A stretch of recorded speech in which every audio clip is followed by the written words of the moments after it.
what's happening really in that scenario is you are giving yourself jet lag, right? You're basically, if your wake time is like, over a couple hours than your weekday wake up time, you are really giving yourself something called social jet lag. And it is the equivalent of traveling from coast to coast. So, people think like I'm doing something really great for my body and like I'm really treating myself to this extra sleep, but it actually can backfire on you big time. Do you want to wake up feeling like you're stepping into who you're meant to be, into the best possible version of you?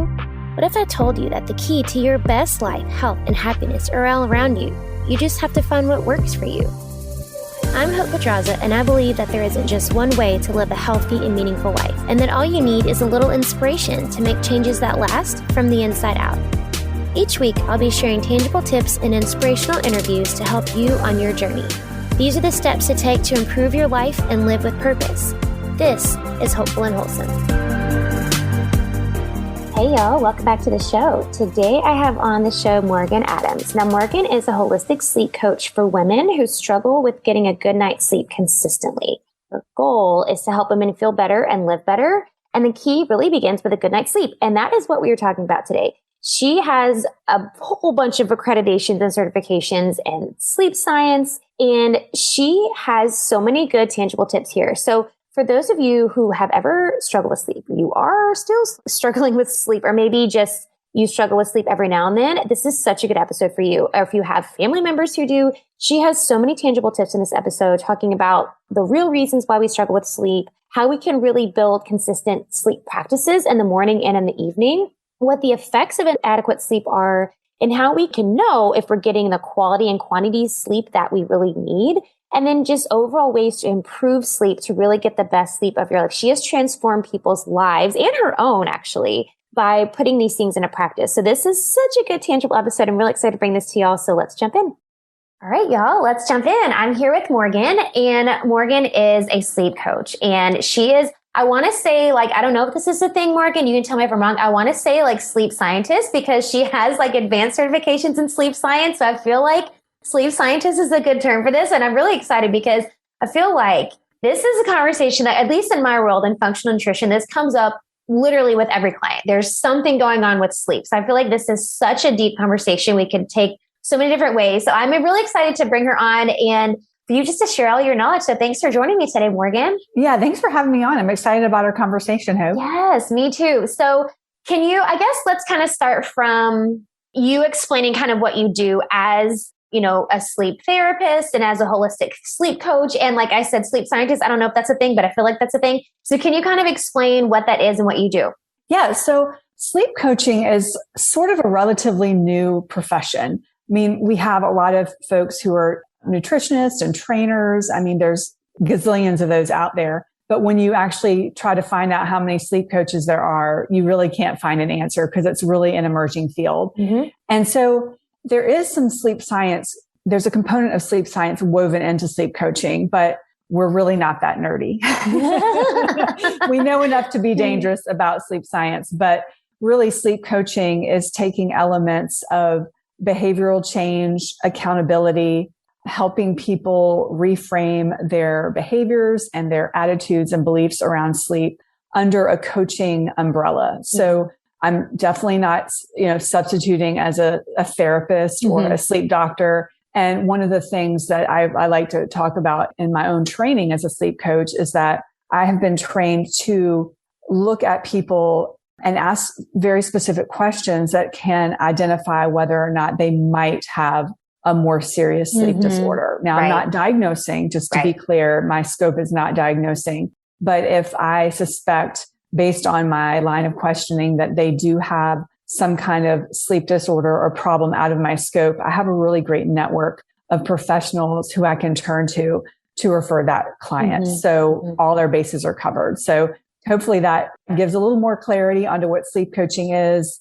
Again, a relatively new field, but I think that in the next few years, we're going to see a lot more sleep coaches out there as sleep has become more of a topic of discussion, especially since I've noticed since the pandemic started, it became more in the forefront, more searches online, more research. So yeah, it's a good time to be in the sleep field because it's just going to keep growing. Yeah, totally. No, and I think you're so right. And I was just reading an article the other day that was talking about that. I think people are recognizing which, I mean, not like it hasn't always had an impact, but I think people are just now recognize the impact that sleep has on their health and well-being, just like overall. Like, obviously we know it affects, our energy and stuff, but I think people are finally connecting dots to like all these other things that are going wrong in their bodies, and that the sleep part is huge. And I think there's so many more studies that have come out lately about, how it relates to like our brain health and, that kind of thing. So no, I totally see it as this new emerging field for sure. So I think I love the work. I love the work that you're doing. And I like that you said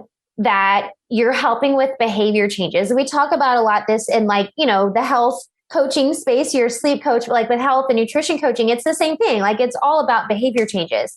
So what do you think, just as far as like your scope of work that, the clients you've worked with thus far, what do you think are some of the biggest behaviors that, and this isn't to like be super judgy about people, but what are some of the biggest behaviors that you see need to shift to like build better sleep habits and stuff? Yeah. Well, I think we could start with maybe being really inconsistent in people's wake up times. That seems to be a biggie because I don't know about you, but when I was a teenager, a younger adult, I'm a little older than you, but a younger adult teenager, we used to, get up early for school and then we would just sleep in on the weekend. Right. We would sleep till whenever. And sometimes as adults, we fall into the same patterns. And what really ends up happening, and this happened to me actually well into my 40s, mid 40s. So, I mean, it wasn't just as a kid, but what would happen is I would get up, for work at 6. And then on the weekend, I'd stay up till like 1:00 to watch Saturday Night Live or something like that. Yeah. And then Monday, I was just dragging butt. I mean, it was just like a chore. I couldn't get to sleep Sunday night. Monday morning was a bitch. And then, by the time Wednesday rolled around, I was recovered.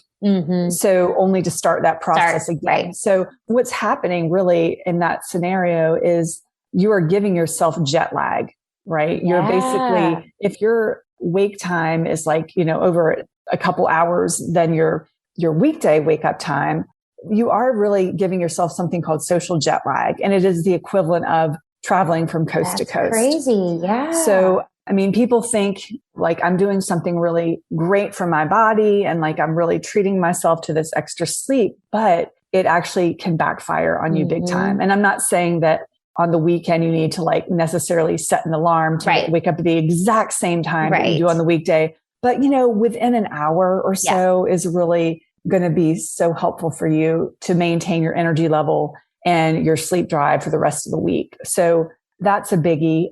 Another one is I think we are spending way too much time indoors. I believe, we're spending like 93% of our time indoors, according to a study from like the early 2000s. And given that we have more digital products now, we have had a pandemic, people I think are spending even more time indoors than they were, close to 20 years ago.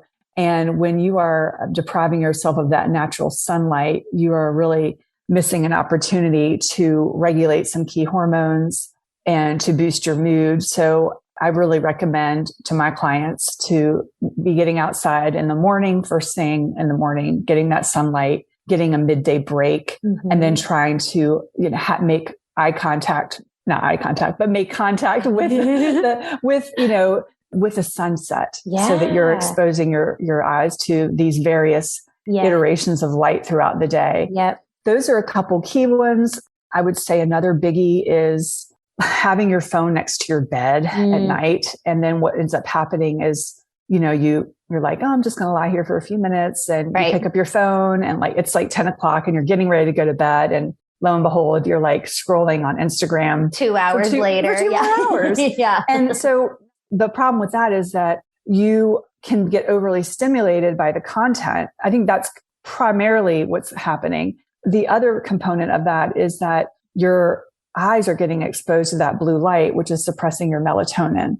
And also, if you have your phone next to your bed, you might be tempted to reach for it if you wake up at night. Like if you wake up 3 a.m. and you're like, oh, I can't get back to sleep. Yeah. You grab that phone and man, you're not going to fall asleep if you're using that phone. Yeah. So those are a few of like the really, most noted ones that I see on a regular basis that people may not be connecting the dots on. Yeah. Yeah. No, those are great. Those are great. Well, and I love that too. I have not heard of the social jet lag before, like the term, but it makes sense because you always hear this saying, like, basically it's impossible. You can't ever like make up for sleep. Like you can't ever make up on missed sleep, whatever. So that makes sense. Like you're basically putting yourself in jet lag. So it makes complete sense. So as far as like habit forming or habit breaking, I guess, and then creating new habits, what would be your best suggestions on building an ideal morning routine and evening routine for better sleep? Yeah. I am a big proponent of the morning routine. In fact, I think it's actually more important than an evening routine because when you wake up in the morning, you have the opportunity to set your mind and your body on a good trajectory for the rest of the day. And you're able to sort of bolster yourself against future stressors throughout the day if you've got your mindset right. And that way, impending stressors throughout the day may not impact you as much as if you just like sprung out of bed and like drove off to work. So I'm a really huge proponent of that morning routine. And so a few key elements to that, and we kind of touched on this earlier, but really within the first hour of waking up, you want to make sure that you go outside and experience that natural sunlight. You only need about 15 minutes of this. Key point though is to not wear your sunglasses when you're outside because your eyes need to come into contact with the natural light. Your retina needs to, the light needs to hit your retina. And then from that point, there's a triggering your suprachiasmatic nucleus, which is basically your circadian pacemaker. And when that happens, you have a very lovely cascade of hormones that are, going throughout the day to regulate your sleep, your sleep and wake cycle. So, it's just so funny because I do take my dog out every morning in our neighborhood for a walk and I see other dog moms and, we wave and they're wearing sunglasses and I'm like, please, I'm like, well, I just want to yell, please take your sunglasses off. You're really like impacting your ability to, get those hormones going. So that's a really good thing to think about first thing in the morning. We already touched on this earlier is just the waking up at the same time, every morning as close to, the same time as you can.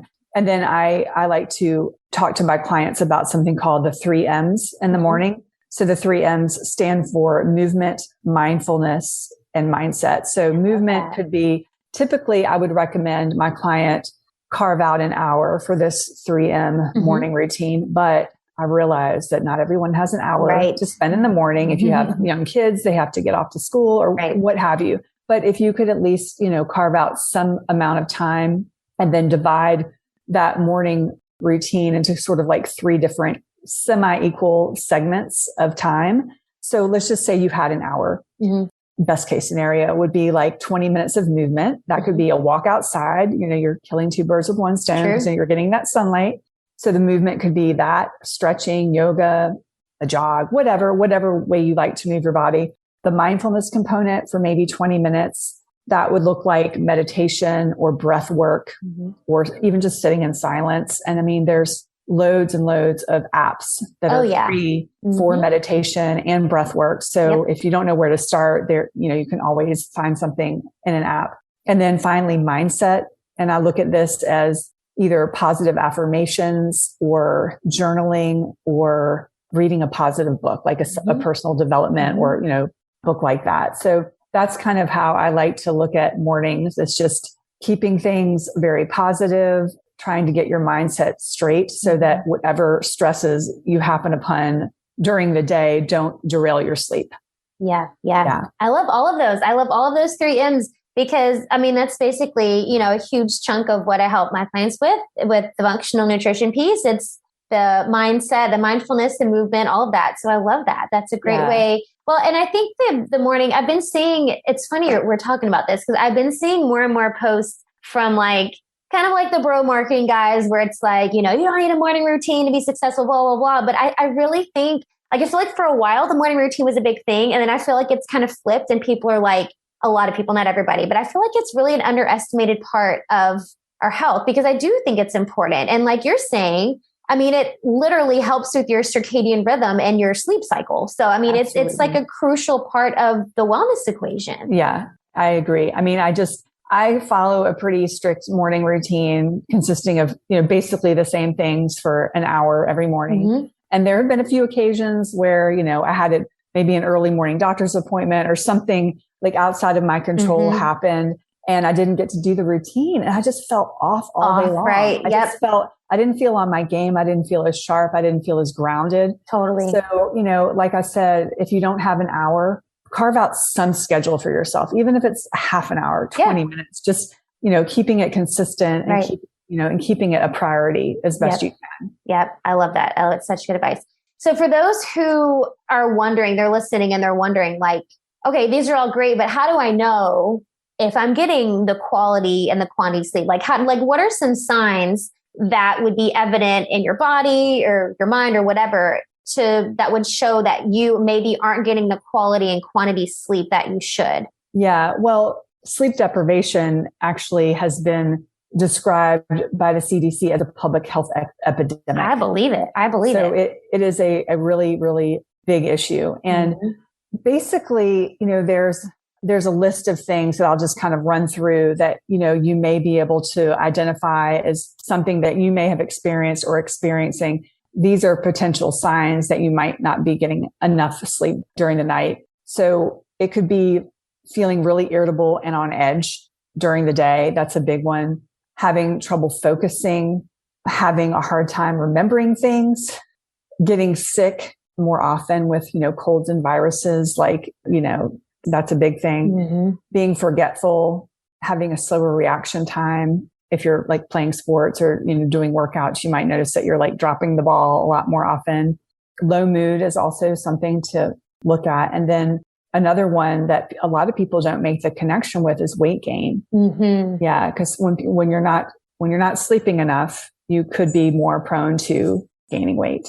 Those are the biggest telltale signs. And the unfortunate part is that because there hasn't been quite enough awareness about sleep deprivation, is that some people may not realize that some of these things that I just described are traced back to sleep. Yeah. Like people might be wondering, why is this happening? Yep.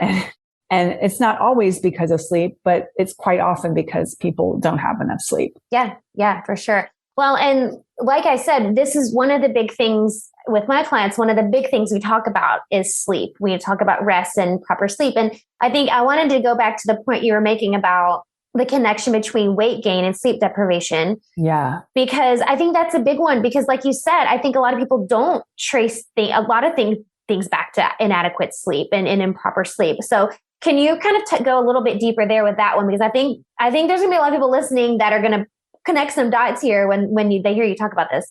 Sure. So when we're sleep deprived, what we usually see are changes in two key hormones that help us regulate our weight. The first one is called ghrelin, and this is the hormone that makes us want to eat. Mm-hmm. So when you're sleep deprived, your ghrelin level increases. And so you'll find yourself being hungrier than normal. And the other hormone is leptin. And this is a hormone that tells you, hey, it's full. I'm full. Put the fork down. And so when you're sleep deprived, your leptin level decreases. So it's kind of like a double whammy here with those hormones being so out of whack. It is literally no surprise that you get hungrier and you don't have that cue to stop eating. And then consequently, you could be gaining weight. Yep. Another interesting thing that we found through research is that when you have sleep deprived someone for just one night, the way that their brains react to high calorie foods changes. So people are more stimulated and their brain is more stimulated by foods like potato chips and sweets. And also that part of the brain that controls motivation to eat is affected.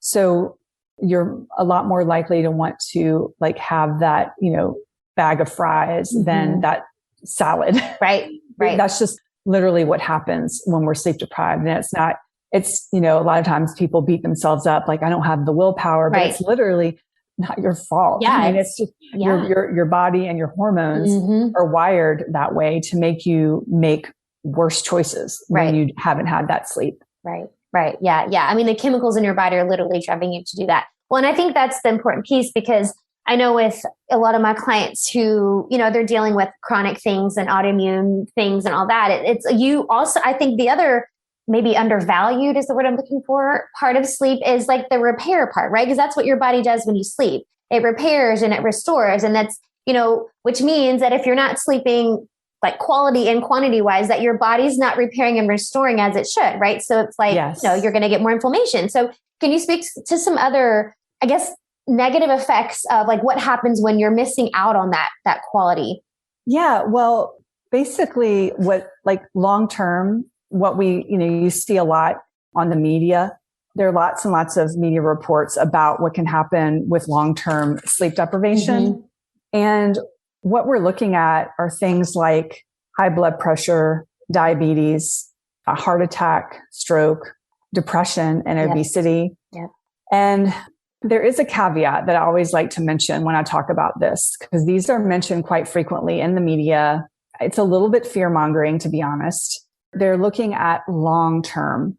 They're looking at really long-term sleep deprivation. Right. They're looking at years and years and years of looking at somebody with that degree of sleep deprivation. Right. Another thing is that some of these studies are not done in the most reliable way, right? And what ends up happening, this is my experience, because I see, quite a few people who have, more of on the insomnia spectrum.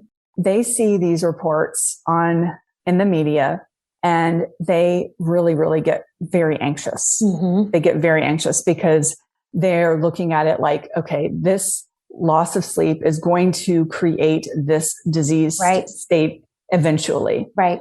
And that's not necessarily true. And it's really actually an unhelpful thing for somebody with insomnia to see, because they are inadvertently taking it out of context. Totally. Yeah. They're already in that like alerted state to Yes, they really are. They really, it's just, so I always try to make the point that, take what you're seeing with these studies with a grain of salt. Sure. You really need, because the media will sensationalize the headlines. It'll be like, new study says this. And it's like the headline is super scary. But like, then when you actually read the study, you may come to find out that like there's something in the study that is not as alarming. Yes. Because most of these studies, they're looking at really correlative studies. They're not like correlation is not causation. Right. So we just really have to be careful of how we interpret these headlines, especially if you have a more serious sleep problem. Right. Yeah, for sure. Yeah. Well, and it's funny you say that, because I saw there was an article,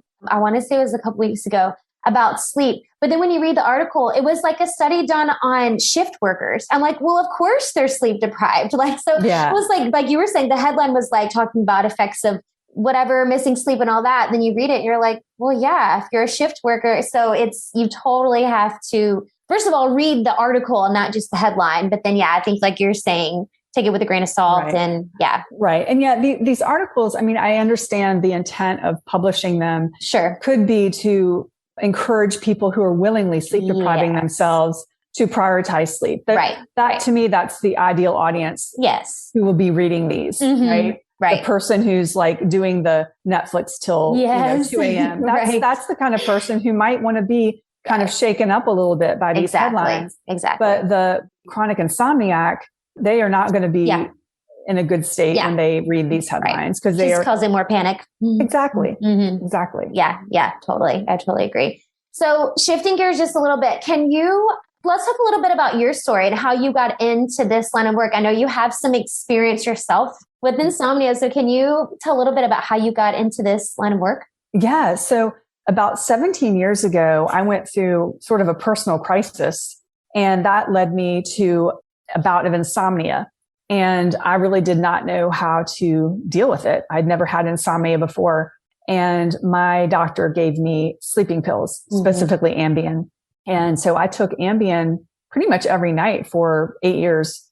And it was a really, negative experience. Yeah. And that, so I have to preface all that I say, I'm coming from a personal bias. Totally. And I experienced a lot of morning grogginess. When I woke up, I was just like, I felt like I was in a fog, and I really didn't come out of it until, lunchtime. And what I discovered recently, just researching sleeping pills, is that somewhere around 2013, the FDA changed the dosing on Ambien because they were realizing that women were taking too high of a dose. Like the dosing wasn't in keeping with the way women metabolize. And therefore a lot of women were groggy and foggy headed. And I'm like, oh my gosh, that would have been really nice. Hello. No kidding. So it's like, well, I kind of like, that was like probably a year before I stopped taking the pills. So I had like 7 years of taking that under my belt, experiencing that. And I was like, I really wish they had discovered this earlier. And I had also several incidents where I would binge eat at night without really realizing what I'd done the next morning. I've heard stories about that. I've heard stories. That's crazy. And I did not ever do anything like get behind the wheel. However, I do feel like in retrospect, there were many times in the morning where my driving was impaired to the point where, it wouldn't have been, I would have looked like I was maybe tipsy. Right. It would have been probably in that category of having a couple drinks. Yeah. So I'm like, that was really just not good. But honestly, I didn't know any other way to handle it. And I ended up eventually titrating myself off the Ambien. But again, I wish I had done it differently. I wish I had had the support of a coach. I mean, that's kind of how I help people with their doctor's guidance. Of course, we need to make sure that, the doctor's in the loop on the titration schedule, all that stuff. But I just kind of did it on my own and kind of white knuckled my way through it and got over that. And then March of 2020 happened and we all know what went on. And I found myself having problems sleeping again. And I became very, very distressed that I was going to slip back into that insomnia spiral. So I started to get online and look at Dr. Google and, just find out like ways to optimize sleep. Yeah. And I ended up getting an Aura ring, which tracks your sleep. And I've been using that Aura ring, since then. And that ring did, I'm not affiliated with the company or anything, but that ring did actually give me some really good data points to work on. That's and awesome. I was able to kind of get my sleep corrected. And what I did was just organically started sharing on social media some of the things that I've been doing to help my sleep. And I come to find out that several people in my circle were having problems sleeping during the pandemic as well. So all of this information that I researched was helpful to other people, unbeknownst to me, really. I didn't realize the impact that it was having on people. And then I would say at the end of 2020 is when I had a revelation that I wanted to help people with their sleep, specifically women. And I was like, I'm going to be a sleep coach. Like, I was just like, this is what I'm going to do. And so it was just like, bam, bam, bam. Now I had to figure out how to do it. So I had to, research different health coaching programs and sleep science courses. And so I cobbled together, this pretty nice array of courses and certifications and spent a year, getting into that, like heavy duty research and study, and then launched this sleep coaching practice last summer. That's awesome. So it all came from a place of, understanding like the struggle, which I think is something that makes me a little bit different than a lot of sleep coaches that are in this space, is that I've really been in the trenches and I got myself through it. Yeah. For sure. So that's my story. I love it. And that's the best way to teach it, teaching from experience. So I think and the fact that you were able to titrate yourself off, the sleeping pills and all that, I mean, that's huge. I think that speaks volumes, and you being able to, lead yourself through that is a huge inspiration and, for people you work with. So yeah, I love that. That's awesome. So I have another question, but before I get to that, I like to leave some tangible things for people with the episode. Not that you haven't already left a huge list of things people can start working on now, but if you were to narrow down like maybe 3 things that people can do right now to improve their sleep, what are the biggest 3 things you would tell them to do like right now? Okay. Well, we've covered a couple. It's that morning sunlight. And that's been a game changer for so many people that I've coached, including myself. Also, the regularity of wake time and going to bed. The going to bed time doesn't have to be quite as consistent as the morning, as the wake up time, but it should be, pretty consistent. And also I would say getting regular physical activity every day is important, because what happens when you are exerting yourself physically, you are increasing your sleep drive. And so that does actually help your sleep quality and your sleep quantity.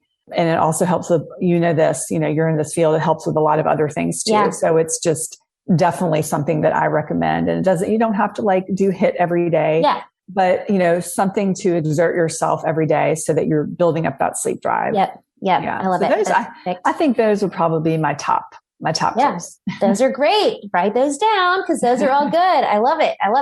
So I have one last question to finish with, but before I get to that question, where can people find out more about you? And for those looking for some help, they want a sleep coach, where can they find out? Yes, you can find me at my website, morganadamswellness.com. I have my sleep coaching package listed there. I also have something called a sleep sanctuary checklist that you can download. I like that. Because I am really a big believer in designing your bedroom for optimizing your sleep. I think that's a really great low-hanging fruit kind of activity we can all do. And I'm very active on Instagram. My handle is morganadams.wellness. And I'm also on LinkedIn at Morgan Adams Wellness. Perfect. All right. Those are the places. Yeah. Yes, of course. And I will of course, I have all those links in the show notes. So y'all can check below in the show notes for those. The last question I have for you, one that I like to finish with everyone with, what do you think is the most important thing you can do to live with purpose? Oh, that's so good.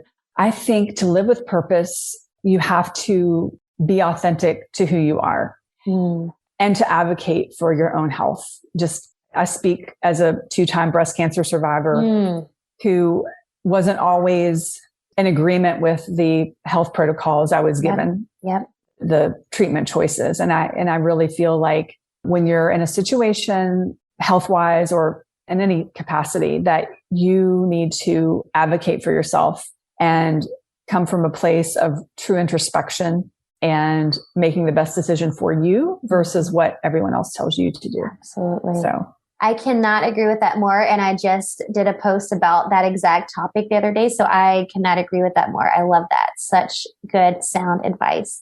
Thank you so much for this, Morgan. And thanks for sharing all your insight. I know everybody is going to, really and truly, if you take these tips down, you could sleep better this weekend. So this is going to be awesome and super helpful for everybody. So thank you so much for sharing all of your good insight.